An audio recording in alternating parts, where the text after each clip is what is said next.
Nah ini pertama gitu ya, jadi banyak cerita-cerita lucu gitu ya, gimana pelaksanaan WFH gitu kan.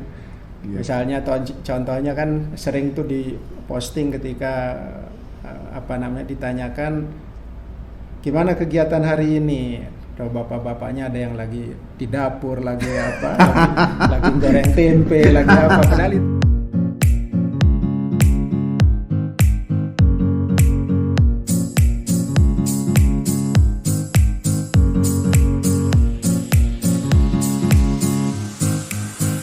Assalamualaikum warahmatullahi wabarakatuh. Salam Waalaikumsalam. sejahtera bagi kita semua.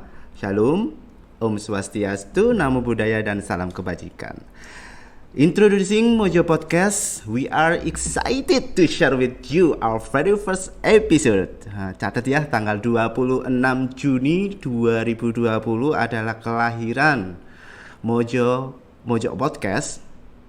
Jadi nanti semoga saja program ini akan continue secara terus-menerus, akan kita bagikan untuk kawan-kawan pajak semuanya. Oke, perkenalkan, nama saya Frandi, pegawai KPP Pratama Mojokerto, bertugas sebagai host yang untuk acara perdana ini. Nanti kita akan ngobrol-ngobrol santai gimana kita bisa tetap produktif di masa pandemi. Nah, ngomongin soal masa pandemi ini semua pasti udah cemas ya, karena ini seluruh dunia mengalaminya. Tapi ada berita bagus nih, kita kutip dari media Indonesia.com. Hari Jumat 26 Juni 2020, IP Permedia Indonesia hari ini, Gubernur Jawa Barat Ridwan Kamil menyampaikan kabar baik bagi upaya penanganan COVID-19 dengan adanya temuan alat rapid test oleh Universitas Padjadjaran yang memiliki tingkat akurasi lebih baik dari alat rapid test import yang selama ini dipakai. Unpad minggu ini sudah memulai produksi rapid test sendiri, lebih akurat dan murah dibanding yang impor sekarang ini. Keakuratan 80% hampir setara dengan tes PCR, menggunakan metode deteksi antigen bukan antibody seperti yang selama ini dipergunakan, dinamai deteksi cepat. Ungkapnya melalui akun Twitter @ridwankamil. Ya, semoga bisa segera diproduksi secara massal agar tes COVID ini bisa diperbanyak sehingga penanganan pandemi ini semakin lebih cepat dan lebih terarah dan dimaksimalkan. Karena kita nggak tahu ya, produksi vaksin COVID ini sepertinya belum bisa dilaksanakan atau diselesaikan dalam waktu dekat. Paling cepat ya mungkin tahun depan baru ada itu, kalau semuanya sudah melalui uji coba. Nah, ini ada kabar baik juga datang dari fans Liverpool. Mohon maaf kalau salah ucap ya. Datang dari fans Liverpool di Inggris. Setelah 30 tahun puasa gelar, akhirnya mereka dapat merayakan gelar juara setelah Manchester City tumbang 1-2 dari Chelsea Jumat dini hari tadi. Artinya selisih 23 poin City dengan Liverpool tak bisa lagi dikejar meski masih ada 7 laga sisa. Tepuk tangan dulu dong. Nah, ini ingat ya teman-teman, apapun kegembiraan kita, apapun kegiatan kita, tetap patuhi protokol kesehatan. Tetap di rumah aja kalau nggak penting-penting amat lah kemana-mana, itu tetap di rumah aja, rajin cuci tangan, tetap olahraga, pakai masker, dan lain-lain. Ngomong-ngomong soal kondisi yang serba dibatasi gini, tapi kita tetap bisa produktif. Nah, di sini sudah ada Bapak Ngakan, Kepala KPP Pratama Mojokerto, yang akan sharing soal produktivitas pegawai Direktorat Jenderal Pajak, khususnya pegawai KPP Pratama Mojokerto selama masa pandemi. Selamat pagi Pak Ngakan. Assalamualaikum Selamat warahmatullahi pagi. wabarakatuh. Waalaikumsalam warahmatullahi wabarakatuh. Bapak kabarnya gimana pagi hari ini? Alhamdulillah Mas Prandi, Sehat ya Pak ya? alhamdulillah sehat. Ini sesuatu yang patut kita syukuri. Jadi di tengah-tengah kondisi yang luar biasa tidak kurang menyenangkan ini, kita masih diberi nikmat sehat untuk berkarya di kantor kita tercinta ini. Amin, amin Pak. Ibu ikut juga ya ke sini ya Pak ya? Hari ini ya. Hari ini ya. Tadi sempat ikut olahraga, terus ya sekarang lagi ada aktivitas di sebelah. Iya, tetap begitu ya teman-teman ya. Kita tetap harus olahraga walaupun masa-masa seperti ini, karena dengan olahraga kita tetap bisa menjaga kesehatan ya Pak ya. Betul, dan insya Allah kalau badan sehat, jiwa sehat itu semua penyakit itu akan pergi dengan sendirinya ya Pak ya. Oke Pak, boleh diceritakan latar belakang Bapak? Barangkali ada penonton yang ingin kenal lebih dekat gitu loh Pak. Baik, bismillahirrahmanirrahim. Assalamualaikum warahmatullahi wabarakatuh. Selamat pagi kawan pajak semua ya, yang mungkin saat ini nanti lihat di live Instagram. Perkenalkan, saya Ngakan Adi Putra. Saat ini dapat amanah sebagai Kepala Kantor Pelayanan Pajak Pratama Mojokerto. Saya di sini sudah apa baru ya? Mungkin sudah lah. Sudah 3 tahun lebih. Jadi sejak 2017, sebelumnya saya di Pontianak. Saya di kota Onde-Onde ini, sebuah kota yang menurut saya sangat menyenangkan ya. Sangat bisa membuat kita happy. Jadi ya lingkungan, ya penduduk, ya fasilitas ya sudah sangat-sangat memadai sebagai sebuah tempat untuk tinggal gitu.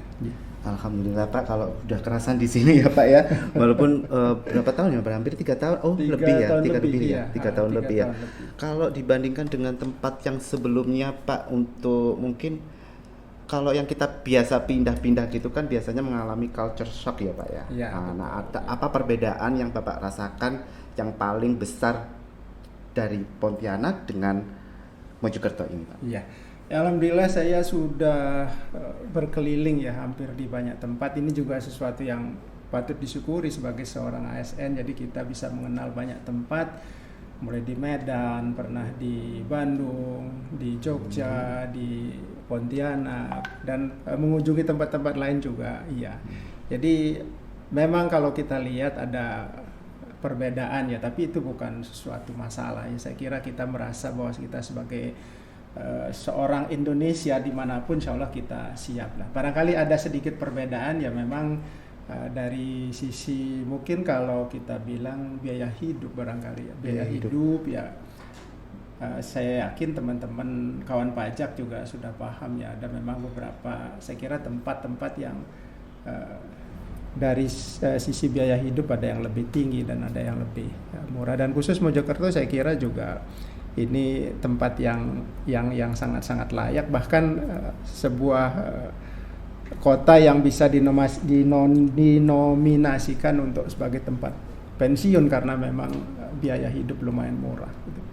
Jadi ya memang sih Pak, saya rasakan memang di sini lebih murah ya. Nasi pecel 5.000 udah dapat ya Pak ya. Kalau di tempat lain mah nasi pecelnya 10.000 belum dapat ikannya. Betul ya. Itu sebagai salah satu yang lumayan menarik lah buat kita, karena yakin kita semua memang itu sebagai satu pertimbangan yang lumayan dominan gitu loh. Artinya kita menghitung kira-kira untuk biaya hidup harian, bulanan kira-kira butuh berapa, dan alhamdulillah saya kira Mojokerto memang lumayan murah dalam urusan ini, dalam kategori biaya hidup. Iya.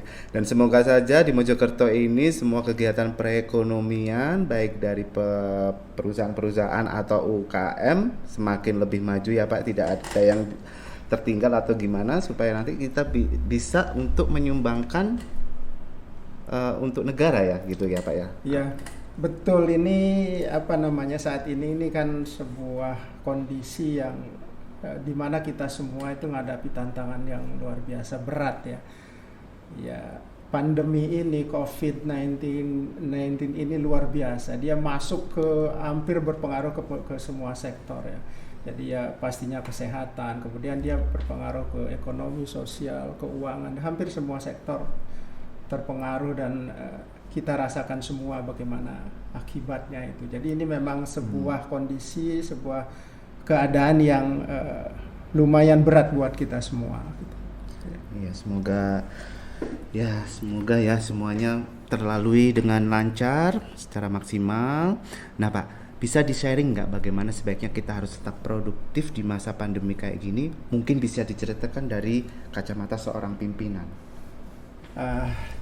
Iya Mas Frandi, jadi begini ya, ini kan sebuah kondisi yang sama sekali tidak pernah diduga orang, bahkan ada keadaan yang seperti ini yang berpengaruh terhadap semua aktivitas dan produktivitas, baik kita yang bekerja di kantor, ekonomi di rumah, dan lain sebagainya. Nah, khusus bagi kita yang berada di kantor, ya kita lihat begini, saya memandangnya seperti ini.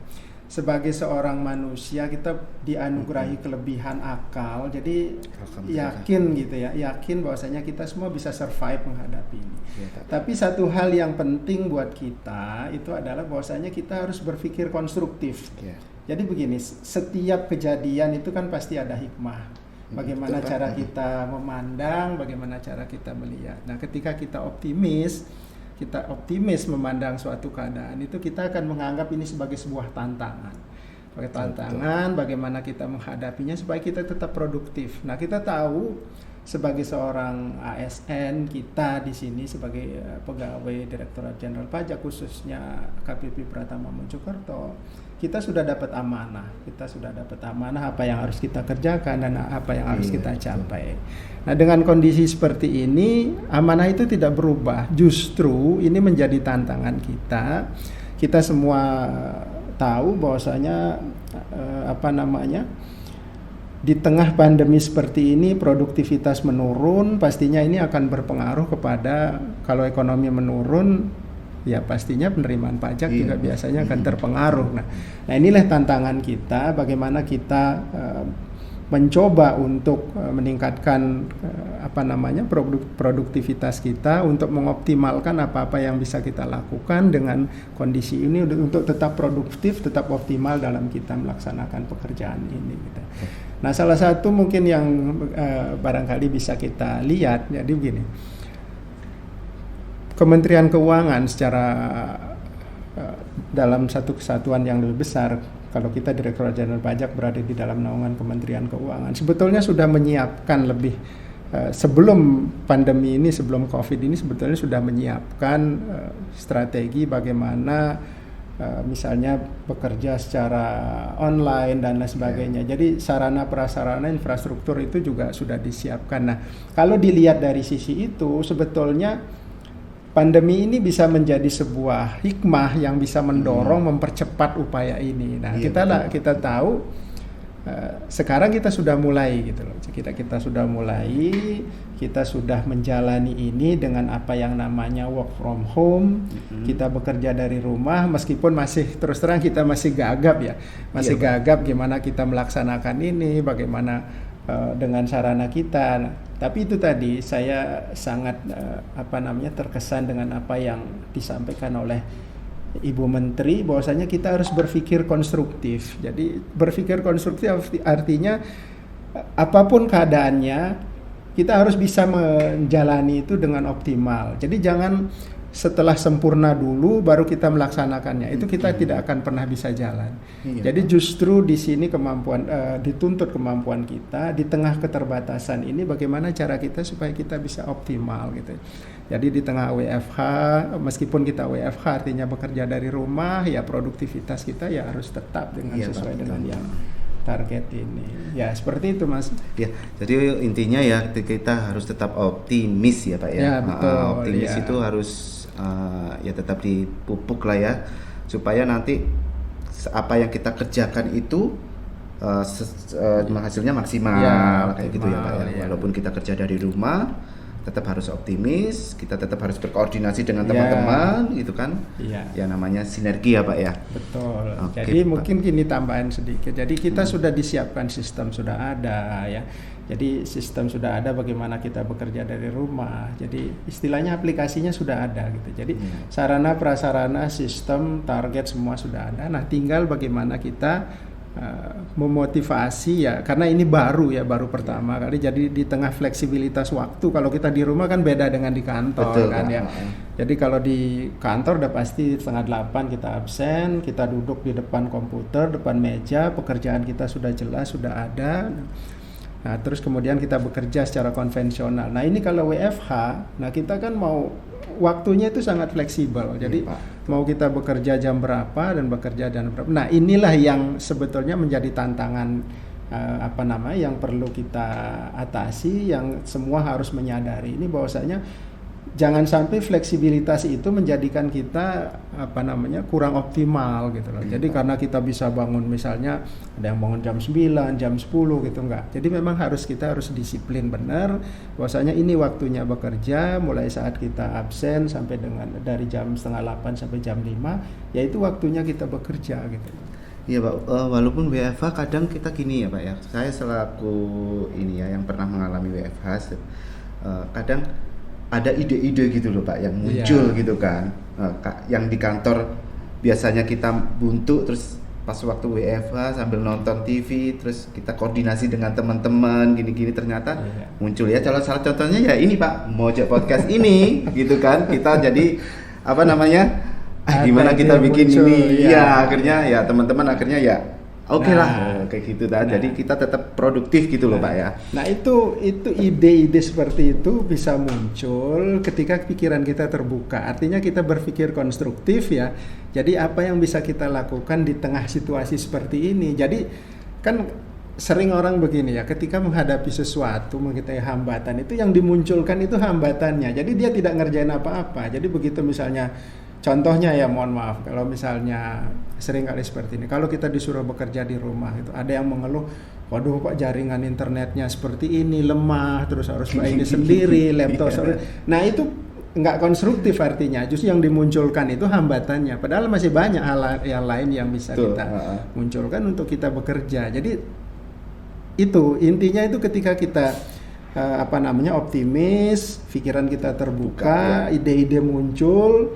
Nah justru disinilah peluang kita untuk untuk berpartisipasi, berperan lebih gitu loh. Jadi tidak mengeluh, tidak artinya udah tidak mengerjakan apa-apa, banyak mengeluhnya dan lain sebagainya. Ini sikap pesimistis yang harus jauh-jauh kita buang. Iya, mengeluh tidak pernah menghasilkan apa-apa pemirsa ya. Optimisme itu yang menghasilkan suatu hal yang kadang kita nggak tahu ya itu suatu ide brilian atau apa itu. Jadi tetap ya optimis itu harus ada di diri masing-masing. Oke.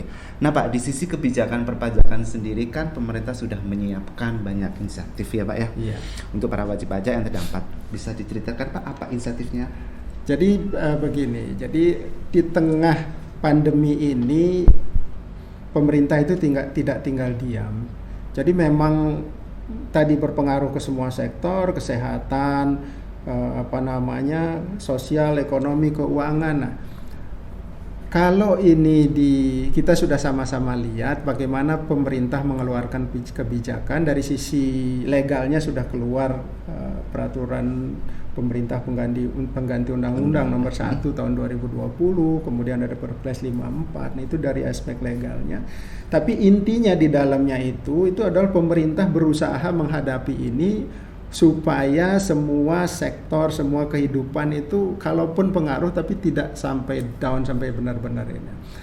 Nah, dari sisi keuangan, kebijakan keuangan itu pemerintah sudah mengeluarkan stimulus. Bahkan kalau kita baca, kita dengar apa yang sudah disampaikan Presiden, Pak Presiden, Bu Menteri, itu besaran stimulus itu luar biasa. Itu sampai mungkin mendekati sekitar hampir 700 triliun atau 695 sekian triliun. Ini yang digunakan untuk stimulus kesehatan, untuk menggerakkan roda ekonomi, misalnya untuk industri, untuk perusahaan, untuk jaring pengaman sosial dan lain sebagainya. Nah itu di situ itu dimasukkan itu di dalam APBN kan. APBN kita tahu dari sisi pendapatan, kita tahu pendapatan dalam kondisi ini sudah ada konstruksi, ada penurunan karena kondisi, kemudian sementara belanja naik. Nah ini yang makanya Bu Menteri menyampaikan ada fleksibilitas dalam APBN itu, khususnya dalam rangka gap atau defisit anggaran. Nah khusus untuk kita, untuk di Direktorat Jenderal Pajak, kita juga sudah sudah dalam skema APBN itu tadi kita juga banyak memberikan insentif, kita ada insentif. Nah, ini yang kawan pajak ingin saya sampaikan supaya mari kita manfaatkan ini. Karena pemerintah kenapa mengeluarkan insentif ini tujuannya itu banyak. Yang pertama ya supaya masyarakat khususnya wajib pajak itu memperoleh biasanya misalnya seperti PPh pasal 21 itu dipotong, nah ini ditanggung pemerintah. Jadi sehingga penghasilan yang diterima itu utuh ya, seperti itu. Kemudian ada lagi insentif yang dari sisi PPN, dari sisi PPN yaitu percepatan pengembalian atau restitusi itu, pengembalian kelebihan pajak atau restitusi itu sampai dengan 5 miliar.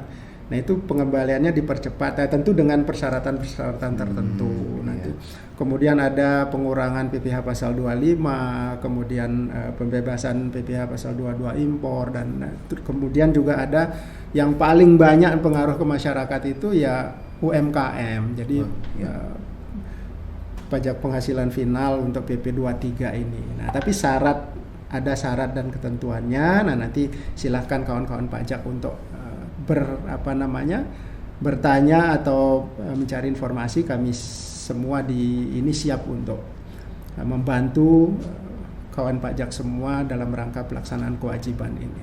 Nah itu dari sisi insentif ini. Ada juga insentif lain, misalnya gini, kepada kawan pajak atau masyarakat yang ikut bergotong royong, artinya ikut berperan dalam rangka pandemi ini, misalnya untuk produksi alat-alat kesehatan, kemudian untuk tenaga-tenaga medis yang beroleh honorarium dari aktivitas ini, dari kegiatan ini, itu juga pajaknya tidak dipungut atau nol. Kemudian ada yang menyewakan bangunan untuk misalnya untuk rumah sakit darurat, misalnya untuk tempat isolasi dan lain sebagainya, ini juga diberikan insentif. Jadi dalam hal kebijakan khususnya di bidang perpajakan, ini juga pemerintah memberikan banyak insentif yang sekali lagi ini fungsinya untuk menstimulir. Misalnya contohnya pengembalian pengembalian kelebihan pembayaran pajak dipercepat sampai dengan 5 miliar supaya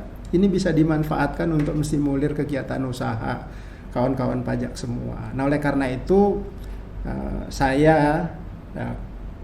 kami semua di sini di KPP Pratama Mojokerto mengajak kawan pajak semua manfaatkan ini dengan sebaik-baiknya. Manfaatkan ini, nanti kalau misalnya ada perlu pertanyaan bagaimana cara memanfaatkannya, silahkan nanti bisa diinformasikan atau ditanyakan melalui saluran-saluran yang kita punya. Tapi intinya manfaatkan itu. Jadi sebenarnya pemerintah sudah menyiapkan kebijakan-kebijakan untuk melindungi bidang kesehatan dan perekonomian. Betul, ya Pak. Tinggal kita dukung kebijakan pemerintah ya kawan pajak ya. Nah, kawan pajak yang belum memanfaatkan insentif pajak segera manfaatkan. Untuk teknis insentif pajak nanti bisa disimak di postingan Instagram KPP @pajakmojokerto. Nah Pak, ada cerita menarik nggak atau yang lucu lah selama pelaksanaan WFH sampai dengan sekarang dari Bapak sendiri? Iya, ini tadi yang saya bilang tadi Mas Brani. Jadi karena ini pertama gitu ya, jadi banyak cerita-cerita lucu gitu ya, gimana pelaksanaan WFH gitu kan. Misalnya contohnya kan sering tuh diposting ketika ditanyakan gimana kegiatan hari ini.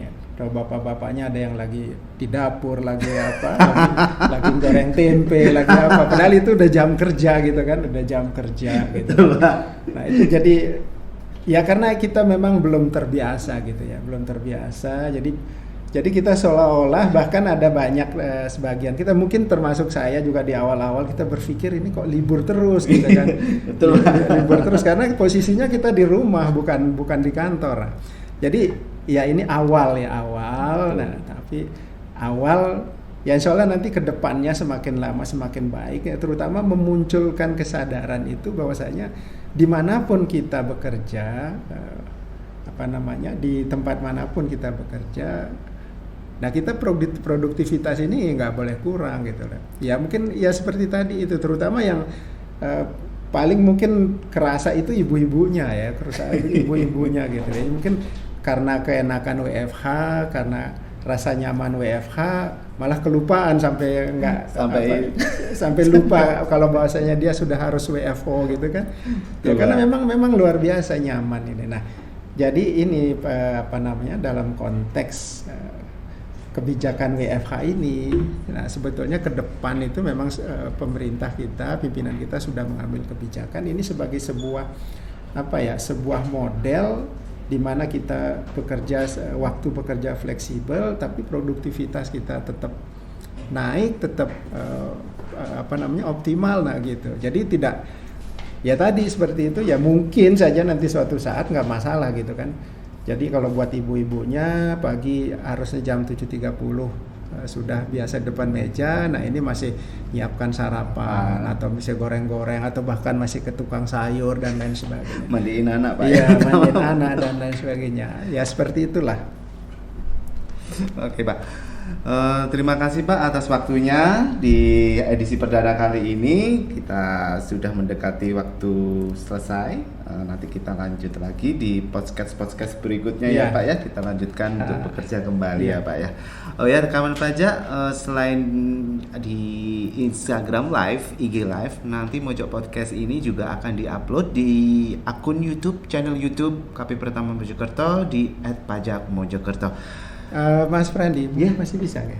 Ya, siap. Saya pengen mumpung ini bisa ketemu sama kawan-kawan pajak. Saya pengen menyampaikan himbauan. Jadi di tengah situasi yang seperti ini, artinya ini waktu kita, kesempatan kita untuk menunjukkan bakti kita kepada negara kita, kepada pertiwi ini, bumi pertiwi kita. Ya tentunya melalui aktivitas, melalui kondisi kita masing-masing, dan khusus kepada kawan pajak, saya mengajak mari kita laksanakan kewajiban kita dengan sebaik-baiknya di tengah pandemi ini. Sekali lagi ini waktu yang terbaik untuk menunjukkan untuk menunjukkan ya solidaritas kita, menunjukkan empati kita melalui yang kewajiban memang yang seharusnya kita lakukan, yaitu pajak. Jadi sekali lagi terima kasih atas apa-apa yang sudah kawan pajak lakukan selama ini. Mari kita tunjukkan pengabdian kita kepada bumi pertiwi tercinta ini melalui cara kita masing-masing. Nah, kepada kawan pajak melalui pelaksanaan kewajiban pajak dengan baik. Terima kasih. Oke Pak, terima kasih. Nah, kita ke penghujung acara. Jadi terima kasih atas partisipan kawan pajak semua di IG Live ini. Tapi jangan lupa Mojok Podcast ini juga akan diupload di YouTube channel KPP Pratama Mojokerto di @pajakmojokerto. @pajakmojokerto aja ya, nggak pakai .com. Mohon maaf. Oke. Sebelum saya akhiri, tetap optimis dalam kegiatan sehari-hari, jaga kesehatan, ikuti protokol kesehatan sudah ditetapkan oleh pemerintah, tetap physical distancing, jangan lupa tetap senyum dalam menghadapi segala masalah. Oke, wassalamualaikum warahmatullahi wabarakatuh. Waalaikumsalam.